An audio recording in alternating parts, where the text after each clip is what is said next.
my name is Cindy and— Whatever you're selling, we don't want any. Shoot. But sir, today I'm selling justice. Justice for a wrongly accused man who is like totally innocent. Buy a genuine Sean John shirt and contribute to the Puff Daddy Legal Defense Fund. Alright, so I'm not sure if I've ever mentioned it before, but one of my favorite cartoons of all time has always been the Boondocks. I love the commentary, the characters, the stories, the comedy, the music. It's just a total powerhouse that knew how to keep it fresh for all 3 seasons it was going. No, you heard me right. And for just as long as I've loved the show, I've pretty much been a fan of everything else Aaron McGruder's worked on, which, okay, admittedly, that's not a lot aside from Black Jesus. I'm just trying to say I'm a big fan of the Boondocks source material. And to that you might be wondering, oh, I didn't realize the Boondocks had a source material. So what, was it a graphic novel or some kind of indie comic? Close. Actually, it was a newspaper strip. Okay, I can feel the shock in the air right now, so I'm just gonna say what we're all thinking. What the fuck is a newspaper? Yeah, I know, I was shocked about it too when I first discovered it, but the way the Boondocks started life was as a daily comic strip, and a pretty popular one at that too, considering, you know, what it's about. Like, you probably wouldn't expect a strip about a far-leftist black kid and his wannabe hood brother moving to the suburbs to have overlap with family circus fans, if those even exist, but the Boondocks was pretty heavily circulated and known from pretty much the start of its run. Look, here's Aaron McGruder in 1999 on Charlie Rose, and God, he was young. Man, sometimes I forget just how early McGruder started the Boondocks. You know he was 23 when he got picked up? That's only 2 years older than me.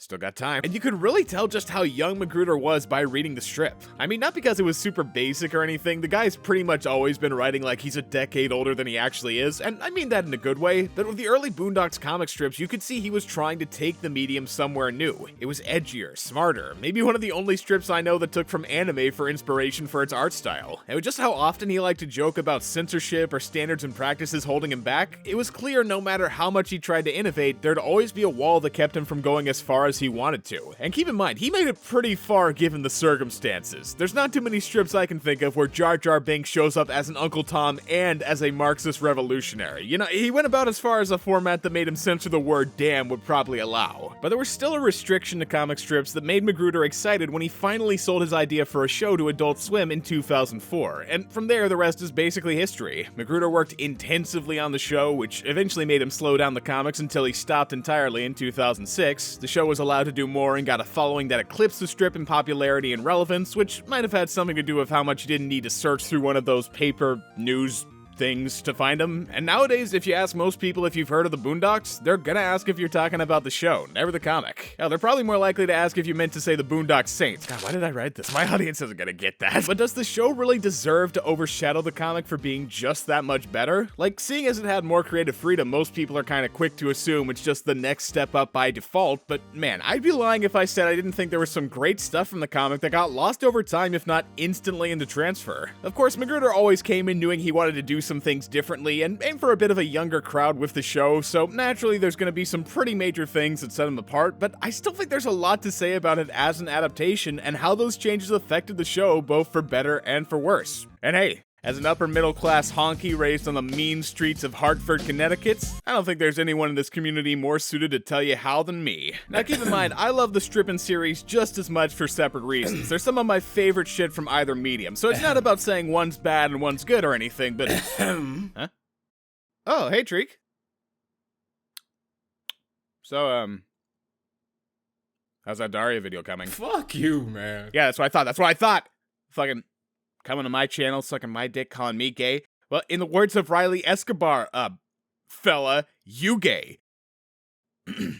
Anyway, like I was saying, I'm not trying to tell you one's good and one's bad. I just want to have a discussion about it as an adaptation and how it translates certain things from one to the other. For example, the commentary. So like, the Boondocks has always been super on point about pop and black culture with its commentary, and that's been the case for about as long as it's been around. It's practically baked into its blood, and that goes way beyond just the setting and premise. I mean, people have pointed it out before since it's pretty obvious, but even from as early as their introductions, it was clear that each of the 5 main black characters were meant to reflect different attitudes in the community. Huey's a radical revolutionary aspiring for change, Riley's your average product of the culture, Grandad's the lax old-timer who doesn't give a shit, Jasmine's the confused mixed kid who doesn't know where she belongs, and Tom is, well, the Uncle Tom. an upstanding black guy you'd let your white daughter date. And this is one of the things I think the show does the best job building onto through its other newer characters like Thugnificent and Slickback, who represent black figures in industries like pimping and rap, Ruckus, the self-hatingest of self-hating black men who praises whites for everything, and probably my favorite overall change from the comic, Cindy, who goes from an ignorant white girl that only knows about black people through Snoop Dogg and basketball, which, you know, already great on its own, and turns her into a wannabe black girl who speaks in 90s Ebonics and thinks she's gangster. And I know some people will compare this to Riley, saying it's too similar, but the moment you switch it from a Chicago black boy to a suburban white girl,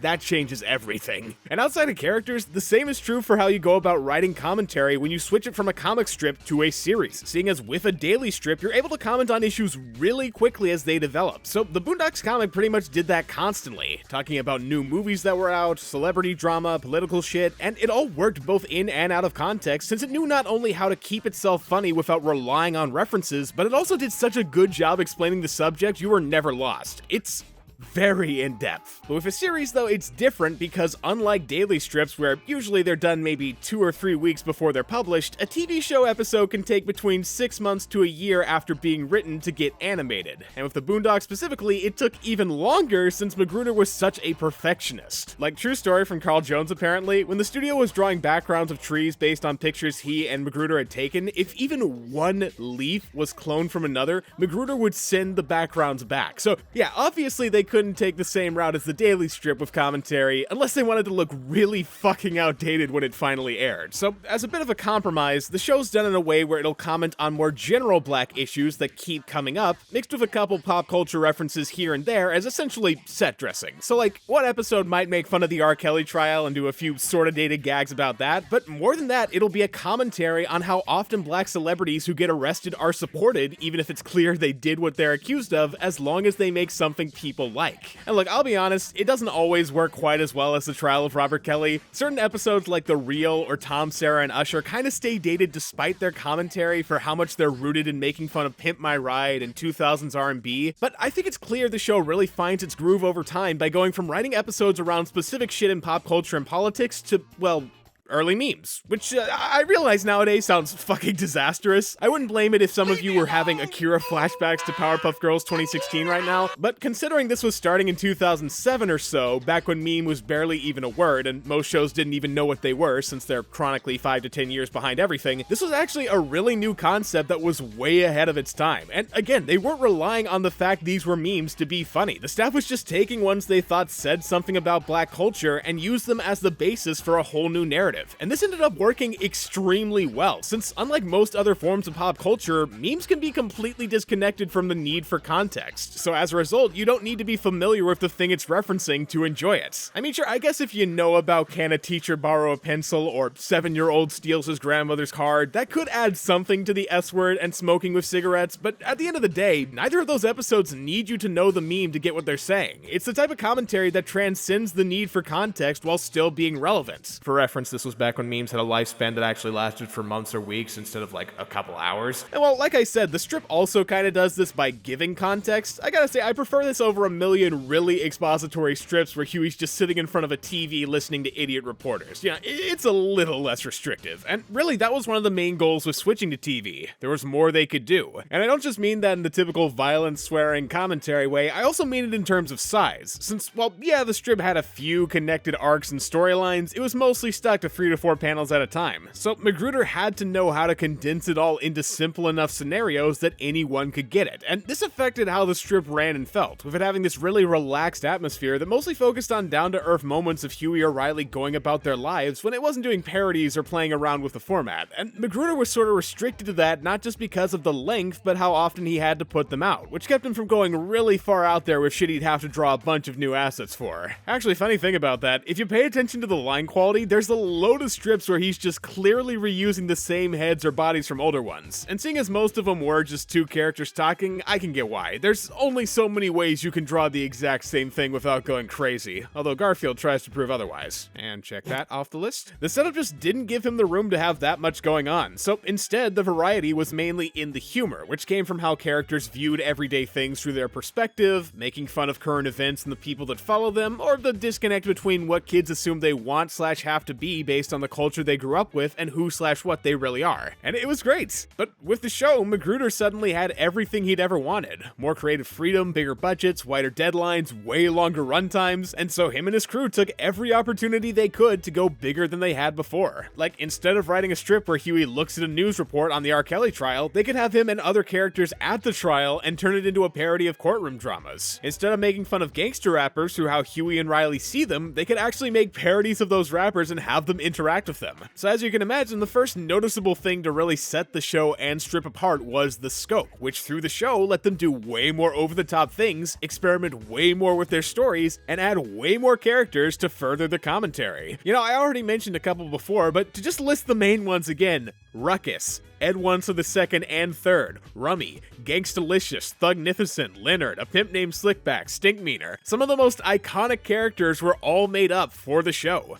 However, I'm not sure I'd say that's a point against the comics, given that although the extra scope is cool and all these characters are hilarious, they also kind of represent one of the show's bigger faults as an adaptation, which is that over time it started being less and less about its original main subject. Like, sure, the strip had way less characters than the show, but that was because it knew exactly what it wanted to focus on: the way that kids interpret their culture, whether it's through how they're raised, how pop culture shapes their expectations, or even how they try to rebel against it. It's why most of the strips are so centered around current events from the time, so the kids can react to it in the funny ways they naturally would as products of their environment. And this extends to the adult characters too, since they're the ones who create that environment. Tom and Sarah make Jasmine confused as a mixed kid, Granddad's lax parenting lets Riley watch unsupervised TV while Huey's on the internet, and the staff of the school make the Freemans feel like criminals. Every character was crafted with keeping this overarching theme in mind, but from the start of the show, and especially as it went on, getting a bigger and bigger cast for its bigger and bigger scope,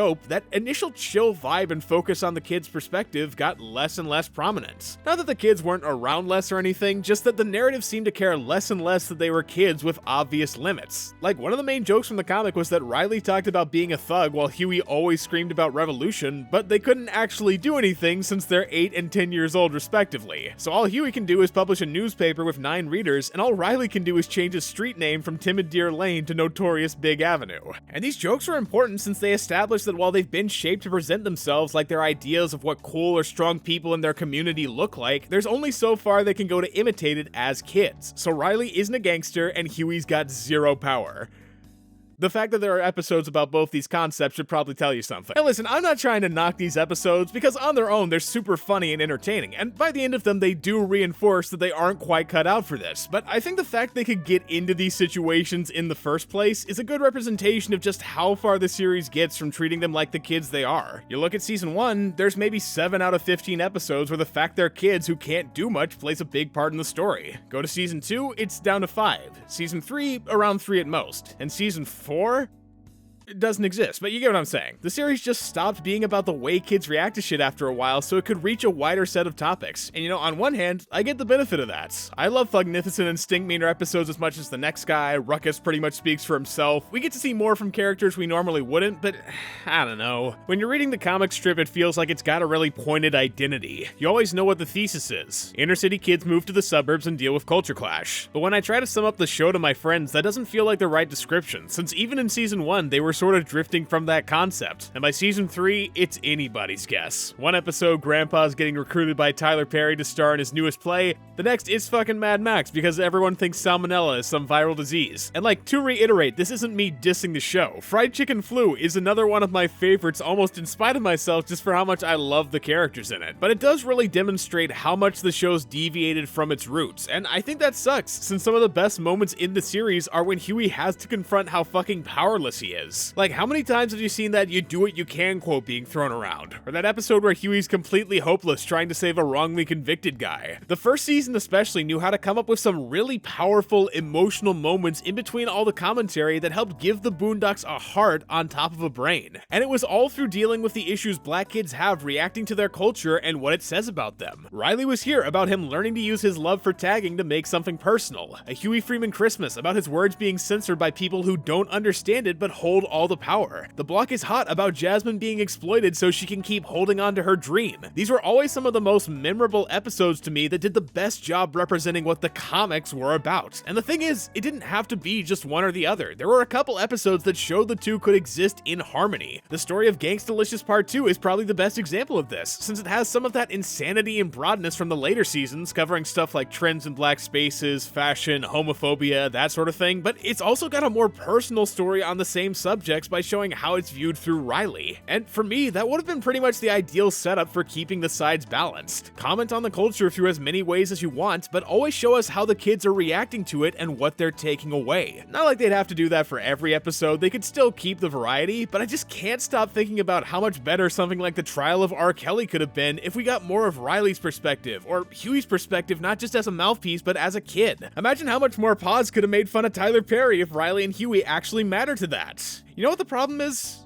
It's the loss of authenticity. I mean, Aaron McGruder always said he went into the show thinking he couldn't do the Boondocks as a series, so at first, he mainly thought of ideas for specials like the Peanuts movies, and that's reflected in how the first season presented itself. You know, there was a certain innocence and pace to season 1 that kept it down to earth despite its insane topics, and that's something they gradually started losing in season 2 when they stopped caring as much about the kids, the suburbs, the real effect our culture has on the next generation. And although what they replaced it with was also great, and arguably just as effective as commentary, there was a bit of sincerity that got dropped in the process. Like, one of my favorite characters in both the comics and the show is Jasmine, and that's for completely different reasons depending on which one we're talking about, since she has two very distinct roles that both work really well. See, in the strip, she was defined mostly through her identity as a mixed kid who was subconsciously taught to be ashamed of her blackness, a trait that obviously led to her having loads of arguments with someone like Huey. Whereas in the show, while this part of her was toned down a lot to focus more on her innocent optimism to play off Huey, she still brought this really necessary component through how, as the most shielded from culture of the kids, she reacts to shit for the first time and potentially gets affected. Not to mention it's just funny as hell. Like, Ed Wunsler tricking her into literal slavery so she cannot even get a pony is one of the most hilariously evil things he's ever done. Plus, it's another instance of the absurd scenario of the episode, finding a way to comment on how kids are altered by the generation before them. In fact, Jasmine is maybe the character who most embodies the themes of the strip, and so as you can probably guess, when the series stopped focusing as much on that, her role was less clear, which led to her not getting nearly as much to do after season 1. Of course, season 2 starts with an episode partially focused on her, and that's fine, but after that, it's obvious the writers had no idea where she was supposed to fit in here. So for the rest of season 2, she's just kind of an incidental, and then by season 3, she's more or less a background character outside of Fried Chicken Flu. And by season 4, I mean, did you even notice she got a new voice actor? Probably not, because she had 3 fucking lines all season. That's how irrelevant she gets. Also, what did I tell you about season 4 not existing? Legit, one of the initially central characters gets completely displaced by the new structure until she's eventually just phased out entirely. It's a perfect metaphor for the strip's influence, and you can make a similar comparison with Huey's personality over the seasons, though I guess technically that had started even before the show had aired. You see, in terms of character lineup, the show's biggest change from the strips has to be the absence of one of the comic's main characters and Huey's best friend, Caesar, who'd never made it to screen since Magruder apparently couldn't find the right voice for him. And this had a massive rippling effect on the show, since his and Huey's dynamic as a killjoy revolutionary who couldn't actually do shit and a chill, more optimistic straight man was one of the core relationships of the comic. So by getting rid of him, that ended up majorly altering Huey too, who's now kinda known for not being all that expressive to start with and only getting more reserved as the show went on until by season 3, he's almost completely drained of all emotions except mild disapproval, something that's very different from his comic self, who is definitely stoic at times when he could help it, but just as often was not only super emotional, but actually another one of the most common jokes of the strip was that he'd overreact to normal or mildly annoying things, and in his pursuit of being a revolutionary, believed loads of conspiracy theories he was too up his own ass about to thoroughly question. Like, there are multiple weeks worth of comics about him genuinely saying Vivica Fox is trying to destroy black credibility by ruining their image with terrible movies. And this is what Caesar existed to be be the straight man for, since he was also down with the cause like Huey, but he was way more low-key about it, and whenever Huey got really crazy or conspiratorial, he was there to be the voice of reason. So without him, the series had to change Huey and make him less extreme to make up for him lacking a consistent straight man, which led to his show version being sort of a mix between the two that's still a revolutionary, but usually gets stuck in the chill straight man role himself unless he's with Jasmine. And while personally speaking, I still obviously like this Huey, I mean, it's the first version of the character I ever knew, I do really miss when he could be the butt of the joke more often with his more abrasive personality, which you can even catch glimpses of in season 1 before they toned him down. So whether or not you read the comic, it's still an absence you feel with time. Thankfully though, almost no one else really has that problem and stays pretty consistent the whole way, which is really important seeing as without Caesar to be Huey's go-to guy to bounce off of, the balance was shifted so that Riley, Granddad, and other characters got just as much importance to show off their flaws. We got to see Granddad's loneliness in the suburbs, making him take up hobbies and online dating, Riley's creativity and how much the culture pushes itself onto him just as much as he feeds into it. Tom and Sarah, well,